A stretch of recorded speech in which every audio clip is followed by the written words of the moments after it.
Yeah. Hair flip, yeah, I'm a badass bitch. I don't like it. Hair flip, yeah. Oh my god. So you guys should be happy. Oh my goodness. Hair flip. But anyways, hair flip. Hair flipping on these toes. Hi.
But notice how after the band, Diddy put his hands on them niggas.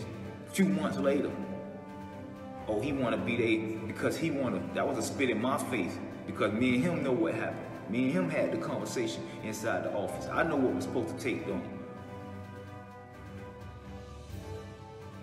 I just don't come from where I can be purchased, man. I ain't come from that, man. I came from, man, sleeping on dirty clothes, man. I used to fill up my clothes.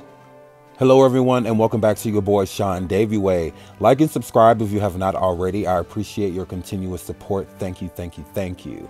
Today we will be surviving Diddy once again. We will get into a chapter of the Making the Band series. The band is who we're going to talk about specifically.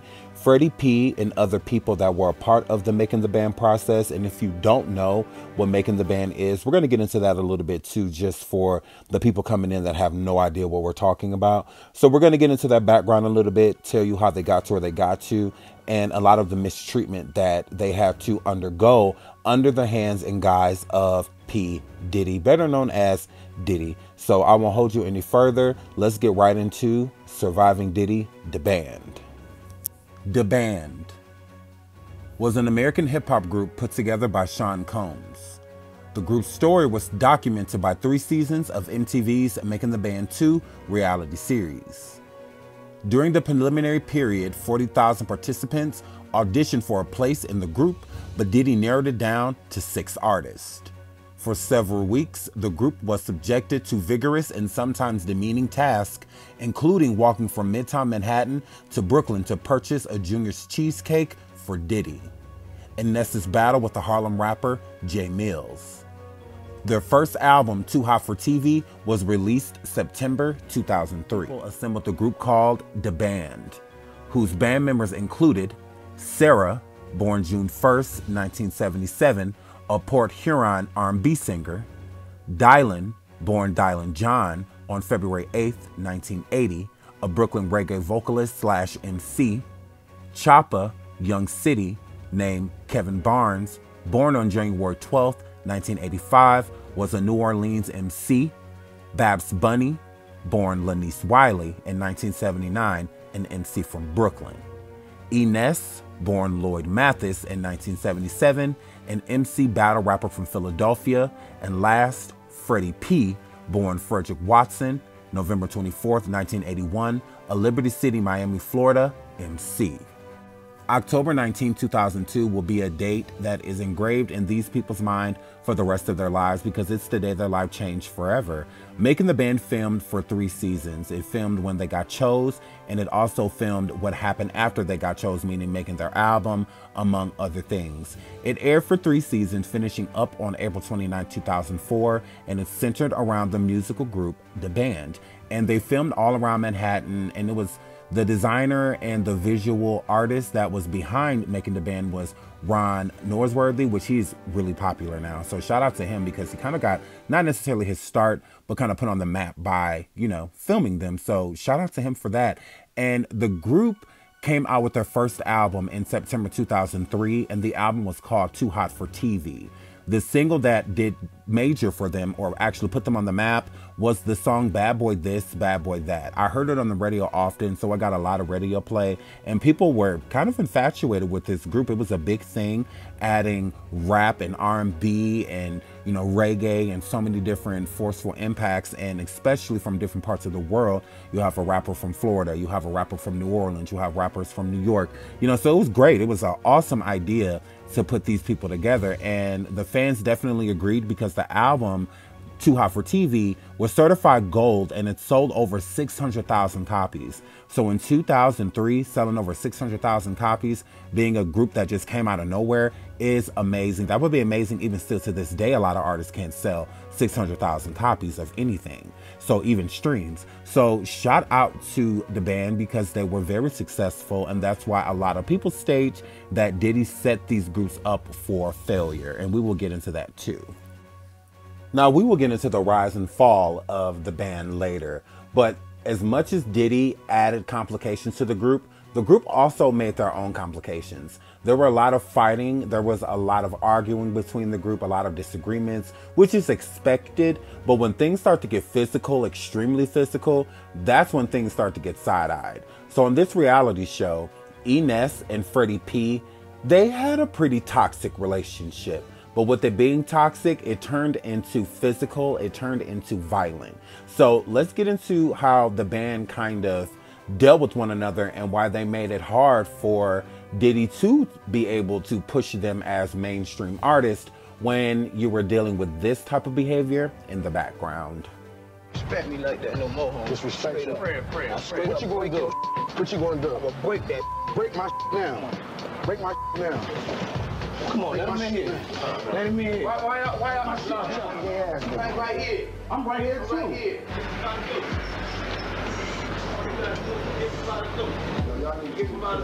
What's up? What's up? Craig, what's up? So you got two of the members in the group that are literally physically assaulting one another. And then you have Sarah. Sarah, whose last name is Stokes, and a lot of people have messaged me about Sarah to say, hey, Sean, is there a connection between Sarah Stokes and Chris Stokes? We will get into that in part 2.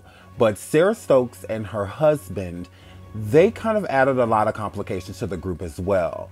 Sarah let her husband kind of direct her in everything. He was her manager, but on top of him being her manager, although the group had their own manager, but he was her manager, like individually, there was a lot of drama. He was very controlling with Sarah. He would, you know, have issues with the contracts. He would have issues with her vocals. He would have issues with her not having a lot of leads. He would have issues with a lot of things. So that added a lot of frustration as well within the group.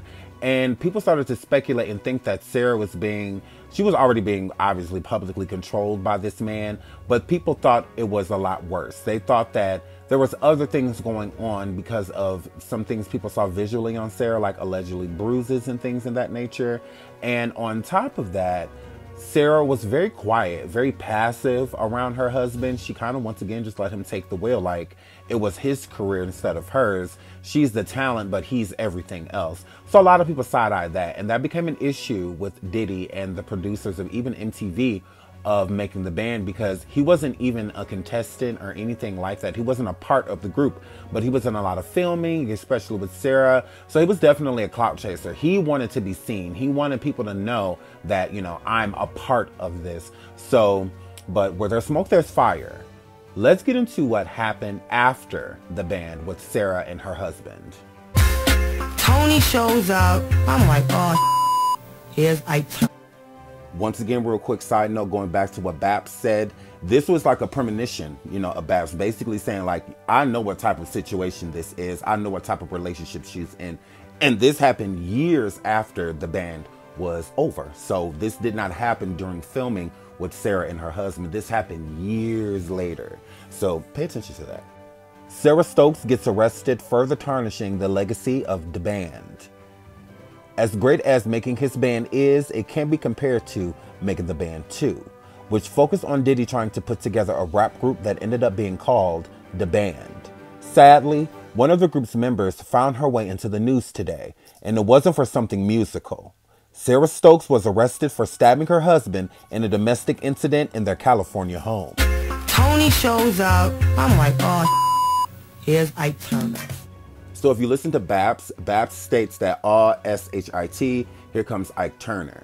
Basically saying, you know, anybody that labels somebody as Ike Turner due to all of the things that have been said about Ike and how abusive he was allegedly, that is the type of image she's placing on him. She's letting the audience know basically like, oh, here comes this super controlling, allegedly abusive, you know, individual that is married to one of our band members. Now remember also, none of this happened that I'm about to let you know about Sarah and her husband before this. So once again, this is people already feeling some type of way about Tony and feeling that he is doing certain things to Sarah, that Sarah has reason to be afraid of this individual, because that's how Babs looked at it. She looked at it as Sarah was afraid of her husband.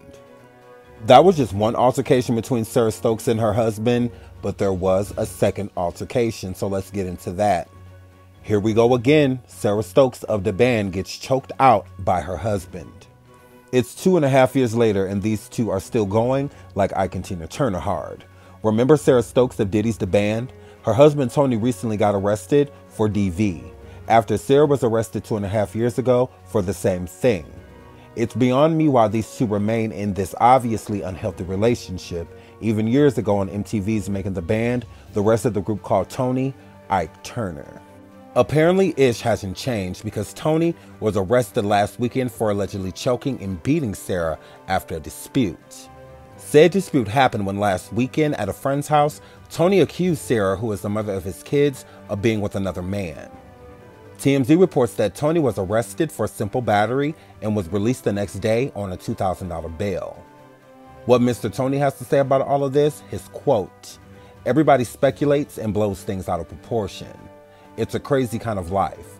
We're dysfunctional. We need our own TV show. I love my wife." This is textbook violent, dysfunctional, and sad, especially because both of them said the same thing about things being blown out of proportion and loving each other back in late 2009 when Sarah stabbed her husband, Tony. Sarah and Tony are no longer together, so no worries about that. That's all over with. So Sarah had a lot going on, you know, especially with this husband of hers. But on top of that, she had other things going from her childhood that stemmed into her future. She had said when she was younger that allegedly her father had done certain things to her. And later on in life, when Sarah, you know, while she's an adult, he got arrested for set things that she said that he did to her. But he got arrested for doing it to other people. So it's still the same type of justice. As long as your predator is arrested, that's pretty much all that matters. But let's get into what happened with Sarah and her father. Sarah Stokes quote, "It's bittersweet because it is my dad."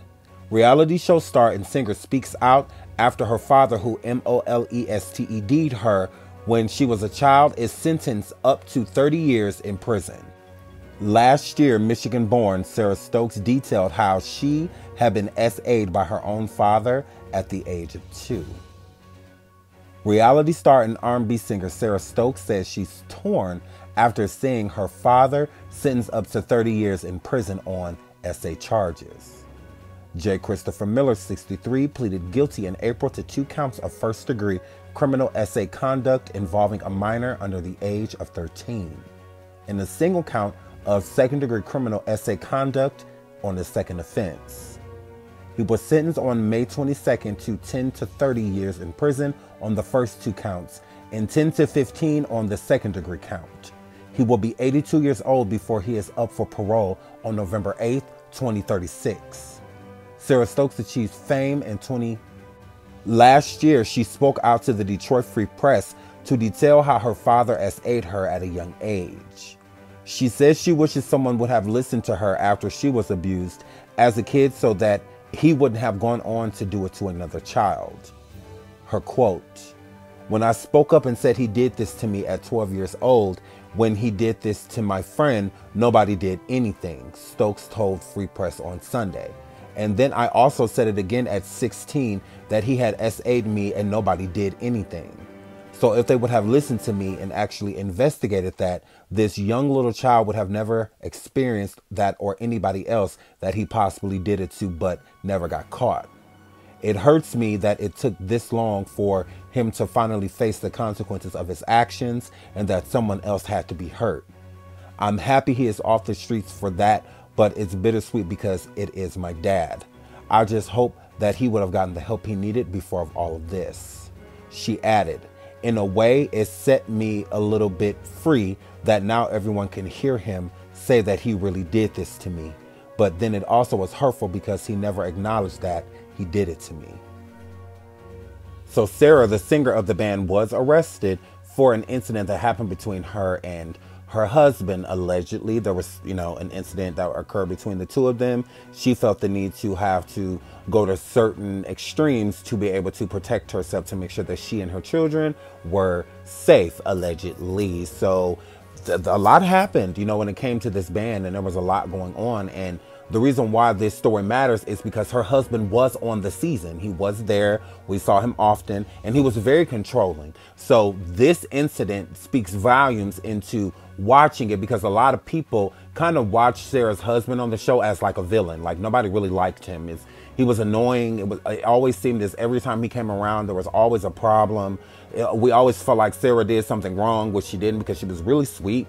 And she really didn't get into any arguments with people. I mean, she had disagreements, but she never got into like a really bad, heated arguments with people. But her husband did. He had heated arguments with some of the band members, some of the producers. Even at one point, him and Diddy exchanged words. So a lot of people didn't like him, and they felt he was controlling, manipulative. And people also felt that he may be, harming Sarah. And sure enough, this incident took place. And once it did, a lot of people were kind of just like, it made sense. It's just like, oh, okay, well, we could see that due to his behavior and his energy on the show.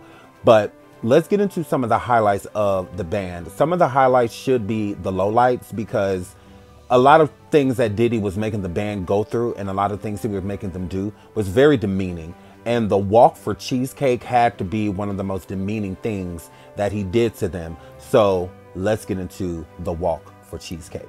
Served a giant slice of humble pie. In 2002, Diddy's hip-hop group nearly lost its contract after arguing over a cheesecake walk. Way back in 2002, making the band 2 was hardly a cakewalk, or more accurately, a cheesecake walk.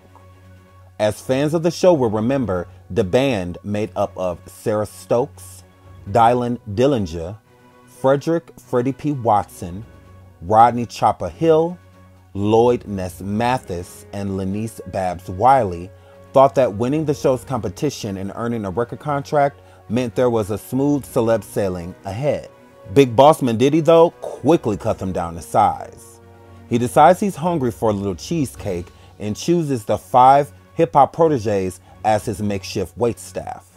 In the video, Diddy challenges the group to walk all the way from Midtown Manhattan to Brooklyn's famous Junior's, renowned for its cheesecake according to Google Maps, and it's no less than a 5-mile trip to complete with a trek over the Manhattan Bridge. And while Diddy's task seemed cold, literally too cold, speaking that the segment was filmed in winter in New York, he insisted there was a lesson worth learning. Diddy's quote, "It's not about me trying to do a mean-spirited initiation hazing act." Diddy says in the clip, "There's a bigger picture to it. In the world of music, I have to get up every day and do a bunch of stuff I don't want to do." But the band hardly takes kindly to the task, with some of the members threatening to jump ship. "If I'm going to Brooklyn, I'm going the F home," Babs says, tears streaming down her face. "That's where the F I live." The group proceeds to put up a fight, insisting to Diddy that the mission is just a punitive method of humiliation. But the bad boy boss makes things very clear. Any protests are signs of the group's ego taking over, and if they decide against the walk, they'll be dismissed immediately from the label. And so, there's a little bit more crying and complaining, a few more smiles. Finally, though, the group goes for hours and hours until the cheesecake is procured. And just when it seems like the horror is over, Babs drops the slice onto the sidewalk, leaving the crust crumbled and filling spilling out into the container. By then, Junior's is closed, and all hope seems lost. But Junior's manager reopens the door and a substitute slice is secured, and all is good in the world again. So for Diddy to try to make it seem like making this group walk over 5 miles to go and get cheesecake, over a 10-mile walk there and back, to go and get a piece of cheesecake for him to try to humble them, that's not humbling, Diddy. That is demeaning. You have a bunch of artists that are, most of them coming from hoods, coming from poverty, a lot of ghetto areas and things in that nature. And they already know what it is to be humble. They already know what the bottom feels like. They wanted to be famous and use their talent to get them the things that they felt that they couldn't get on their own or from their family. So for you to do that to them is very demeaning and it's disgusting, and none of that should have never happened. Making them walk in the freezing cold to go and get cheesecake. Now, some people look at that as just like, oh, it's no big deal. He was just doing that to do this and he was just doing that to do that. Then why didn't Biggie walk in 5 miles to get cheesecake? Why didn't Little Kim walk 5 miles to get cheesecake? Why didn't Mary J. Blige walk 5 miles to get cheesecake? Why didn't any of the other bands walk 5 miles to get cheesecake? Because Diddy didn't care. He wanted to humiliate them because he felt like their behavior had humiliated him. With the things that they were doing, all of the artists have things going on basically besides Babs and Ness. You got Sarah Stokes and her husband and their issues. You got Freddie P and Ness constantly physically getting into altercations with each other and fighting. You got Dylon, who all of the other band members thought that Diddy was treating special because Dylon was on papers. He was on an ankle monitor. He got to spend the majority of his time at home. He couldn't travel to a lot of the places that the other band members were traveling to when they were doing their tours, you know, and things of that nature because he was on papers. Diddy even went to court for Dylon on his behalf. Well, Dylon was there too, but on his behalf to the judge to try to get him off of paper so that he can tour. So a lot of people felt like Dylon was getting special treatment with Diddy, and a lot of them weren't feeling that. They're like, well, why do we got to do all this stuff that he doesn't necessarily have to do, and so on and so forth. So if Diddy was making all of his artists do things like that by humbling them, then I would understand.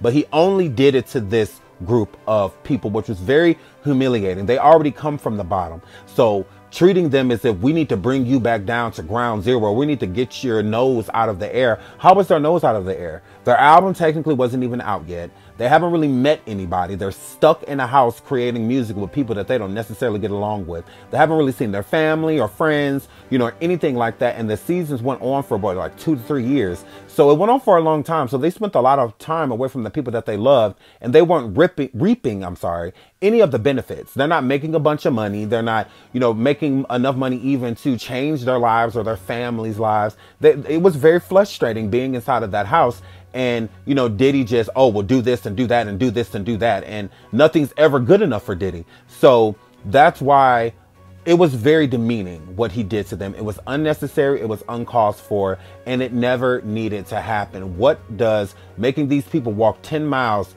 do for them? What did that do? How did it humble them? I don't understand it. He makes it seem as if he didn't have a whole assistant, which was Farnsworth Bentley at the time. So Farnsworth could have easily went and got them some cheesecake. But instead, Diddy, once again, wanted to humiliate them. How does this look as artists that just won this competition? We have a record deal. We're all walking down the street at 2, 3 o'clock in the morning for a piece of damn cheesecake. Come on now. So the group pretty much dissolved after this. They only got to come out with one album, which was Too Hot for TV. They had the singles Bad Boy This, Bad Boy That, and Tonight, which were great singles. The group had a lot of potential. The album was a good album for somebody that was just coming out, putting all of these different artists, basically 6 solo artists in one group and making one sound. That was great, and they did a really good job at that. But like other groups of making the band, Diddy decided to break the group up. He dissolved of the group. If you watched the seasons, you would have known on the season 3 finale is when Diddy decided to do so. So let's get into that. On the season 3 finale, the group effectively ended when Diddy dissolved them and chose to keep Ness, Babs, and Choppa Young City on the label. Ness and Babs were to be a duo, and Choppa was to be a solo artist on Bad Boy South. Choppa eventually left the label and was followed by Babs sometimes later, leaving Ness the group's only member still signed to Bad Boy. Ness has worked as a songwriter for Diddy on albums such as Press Play in 2006. The group minus Freddie P and Dylon, who played on the Dave Chappelle Show and parodied They went on during the filming of Making the Band 2 on Dave Chappelle's sketch comedy show, The Chappelle Show. The group's members have since been working on solo projects and have maintained good relationships with each other. Sarah Stokes, throughout the break, continued her record and making new music, teaming up with music producer James Worthy to improve her sound. Stokes released 2 singles, Sneak Peek, featuring Babs and Fragile Heart. Choppa and Ness were involved in a long-standing dispute, but seems to have settled it. According to Dylan, in 2014, the group was talking about reuniting, but Choppa is apparently not on board yet. So here's what happened. Diddy decided to keep Choppa and put him onto a new label that he was making venture through Bad Boy, which was called Bad Boy South. And Choppa was going to be basically like the first artist of that part of the label. And Babs and Ness were going to be a duo that he was putting together, more so like a Bonnie and Clyde, because both of them were really good at what they did. Hip hop was their forte. Both of them could spit. Both of them had bars. And he was very impressed by the both of them artist-wise. And he wanted to keep them on, and he got rid of Freddie, and he got rid of Dylan, and he got rid of Sarah. He did not keep any of these 3. He did not keep them signed to Bad Boy. He dropped them from the label. He was kaput with them.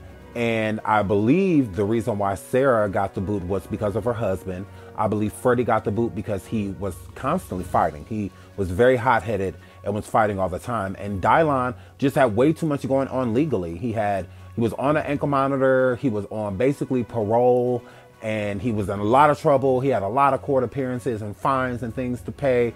So touring and things like that just wasn't set in the cards for Dylan, although Diddy definitely had a soft spot for Dylan. But he let them all go, and he let them be free agents, and that's another reason why Freddie P, which has recently come forward and said that Diddy pretty much ruined his life, that's why, because Diddy blackballed him after he, basically the day he got rid of Sarah and Freddie and Dylan, they really haven't had the same effect in the industry since. They feel like Diddy closed the door on them and also made sure that the industry did the same thing. Making the Band's Freddie P says Diddy is the reason he hates life. Freddie P of Diddy's 2000 rap group The Band has called Puff out, claiming that the music mogul is the reason of his angst and mental stress.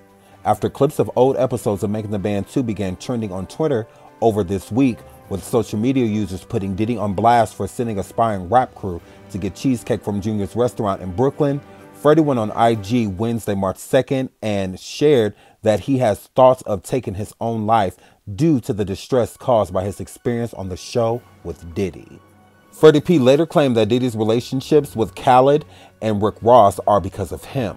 However, he's never received any acknowledgement or even a verse from neither Khaled or Rick Ross. The Miami native also shared footage of the episode where himself and the band walked from Manhattan, New York to downtown Brooklyn for Diddy's dessert.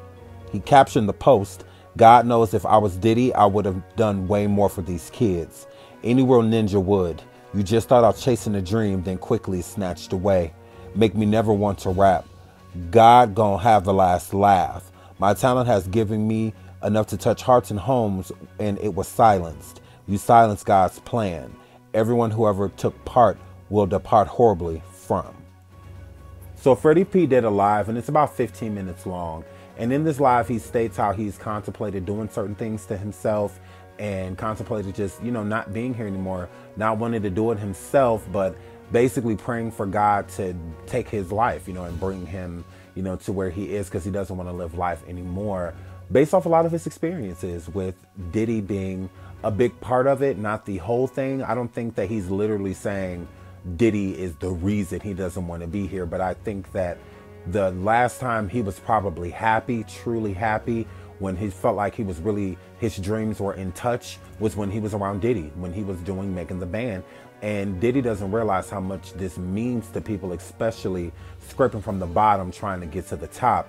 It means a lot, to these people to have these record deals and, especially back in the day, and be genuine rap artists and, get the acknowledgement and the praise that you deserve for being talented, being one of the greats.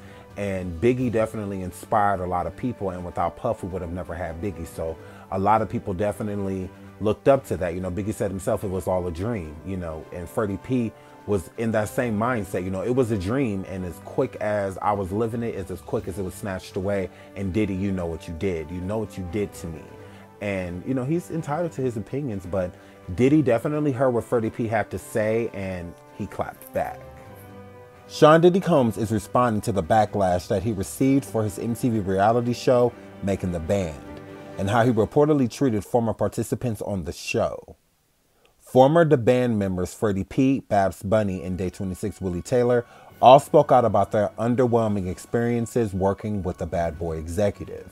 Most recently, Freddie P posted a candid Instagram video and accused the 52-year-old for being the reason he hates life, Complex reports. Freddie P's quote, "I don't even know how I started thinking like that.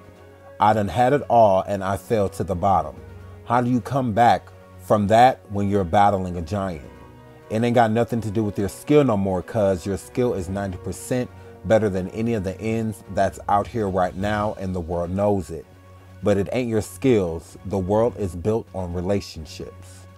Diddy headed to his Instagram story and set the record straight. Well, kinda. Diddy's quote, "Stop all your crying and bitching and moaning. Hustle harder and get the F out of your own way," the media mogul wrote, signing the message with his new tag, love. Diddy comes forward and just like, look, stop being and moaning. You know, I gave y'all the best chance. I'm not taking any accountability for what happened to y'all in y'all career and y'all not being successful. Although I ripped y'all group apart and took all of y'all out of this great opportunity, I could have just kept y'all together and let y'all rock and at least do another album or two and then have y'all go y'all separate ways. But instead, I ripped the group apart. I got the money that I needed to get off of it. I got the success that I wanted out of it. Y'all didn't work out well. I moved on to other business ventures and whatnot and kind of just left y'all out there to swim for yourselves. Y'all drowned. So that ain't got nothing to do with me. Stop standing in your own way. The quickest way for you to be successful is to stop blaming stuff on me and just go forward. So once again, he's taking no accountability. So let's get into what Freddie P had to say about the situation. There's a lot of profanity, so I edited it to where it's less harsh. So let's get into that. I understand what niggas I've been through. This year alone, I done contemplated suicide 2 or 3 times. I done pictured my brother walking in, finding me dead. I cried a few times thinking about leaving my son, because you just get tired of life. It's like no matter what you try to do, you just gotta keep battling. Niggas got their foot on your neck, niggas wanna see you fall. And it be niggas, you know what I'm saying, like, it's this nigga Puffy. Well, I've thought of suicide my whole life. Never. Nigga, I'm a gangster. You know, I tapped out. I partake in my share of street things that might occur. I apologize for my sins every night. But me personally, my own life, the thought alone, I was telling my dog, I'm like, I don't even know how I started thinking like that. Cause it done got so bad where I done had it all and fell to the bottom and fell to the bottom. How do you come back from that when you battling a giant? It's like no matter what you do, it ain't got nothing to do with your skill no more, because your skill is 90% better than any nigga that's out there right now, and the world knows it. But it ain't your skill, because you can't even get where you going, because the world is built on relationships. Khaled, Ross, all them niggas chose. You think I don't know them niggas? Them niggas ain't never gave me a verse. Them niggas ain't never did. Now, when I first seen Ross, man, after that shit, niggas said, I love you, man. You know what you did for our city? I love you, man. In the middle of the club, my nigga. Nigga ain't never gave me, nigga ain't never called back and say, hey, man, like real niggas supposed to. Every artist in Miami look out for each other. You ever seen any one of them niggas do anything for me? Them niggas got their deal on the strength of me, man. Khaled, them, and Diddy relationship is built off me, man. But look, let me tell you like this, man. Hey, I ain't one of them niggas, man. You hear me? I want everybody to understand this right now. My video the other day ain't had nothing to do with no pain, no clout, man. I don't even care for this music shit like that. I make music just, when I'm tired of listening to my own music, I make more. I've never been a nigga who tried to print no CD. I never been a nigga who did none of that. I've never personally did none of it, even before the band. I never went and stood on no fucking, Nigga paid me to stay out the streets, man. Since I was 16 years old. Paid me $500 a week. When y'all see me with Kevin over there in the flea market, I was getting paid for that, man. Because I was in the street selling dope and robbing niggas. Don't ever get it twisted, bro. Me making that video, bro, was saying, I've been through pain, bro, since the show. It ain't got nothing to do with, I ain't saying I'm broke. I ain't broke. I can't claim that. I can't claim to be broke. But I ain't got $1 from you. I ain't got $1 from you. You hear me? That's all I'm saying. You made $100 million off a nigga. You hear me? And if I'm saying anything wrong, man, people, y'all tell me, man, because don't make this about bashing Diddy. It's not about bashing Diddy. And I don't have no problem with no Ross and Khaled. I'm proud of them boys. All I'm saying is all I said about Ross and Khaled was they could have dropped the ladder back down. Same thing with Young Bird. I stayed with Young Bird 3 years. I used to put this nigga chain on my neck to walk out the club because niggas was wanting to rob him. He know this, man. I checked on this nigga when nigga tried to, every time something happened to this nigga, I check on Bird. So I check on, one day I say drop a ladder. That's the only message he ever left on scene. Like, damn, bro, you stayed in the house with a nigga. You know a nigga talent. You done told me. Nigga told me out his own mouth, bro, you know the difference between me and you? Bro, it's when this music shit don't work for me, I gotta do it. When it don't work for you, you run back to the streets. I can't run back to the streets. I gotta do it. You know what I'm saying? These people I understand, bro, I used to put your chain on my neck and walk out the club. Bro, you used to put your chain on me in the club to make sure a nigga ain't take that. See, I be spitting facts and they sound like anger because these niggas be upsetting me, bro. All that hustle hard. Hustle hard for what? Tell that to a nigga who want to be a musician, man. That's what's wrong with y'all. Y'all ain't meet no nigga like me, man. And it's crazy. You like hustle harder for what? I don't want to be down with you niggas. I done seen what it was. All I said was go back and make it right. You can't do nothing for me, bro. I don't want nothing from that man, bro. That man can say, I'll give you $2 million on my mama's soul. Everybody know me. That man can say, I'll give you $2 million right now to come sit with me. I don't want to, bro. You had 20 years, bro. All I ask is that you go make it right with my group members, with Danny D. Kane, with Day 26. Go help those people, bro. Because like Young Bird said, when some people can't make it in the studio, they can't return to the streets. I can, dog. Don't make this about no Ricky Ross. All I said about Ross, I'm going to tell you Ross straight up, bro. And this ain't got nothing to do with you. Before you got signed, bro, I knew Miami, I knew Def Jam was coming this way. I knew Jay-Z was going to be, I knew this shit before it happened. Everybody in Bad Boy office was telling me Miami, that Def Jam was going to be looking for Miami artists next because of doors that I opened, bro. This ain't stuff that I made up, bro. This is stuff people told me. I've never capped in my life. Listen, I'm telling this man, listen, man, I wake up at night, bro. Sometimes I just keep reliving shit. And a lot of shit I did over 13. Y'all don't know me, bro. When you get older, you get closer to God, bro. That shit hurt, man. That's all I'm saying. The stuff that I did, now that I'm living for God, bro. Like, truly living for God. Because I've been praying since I was 6 on my knee. But now that I really understand life, bro, I would never hurt another man no more, bro. Unless he got to really be threatening my kids, bro. I don't never want y'all to get this twisted and think it's about money or clout chasing. My people keep telling me, oh, you better capitalize on. Capitalize on what? I don't want to do this shit. Nigga, I'm about to go buy a house in South Carolina. I don't want to do this shit.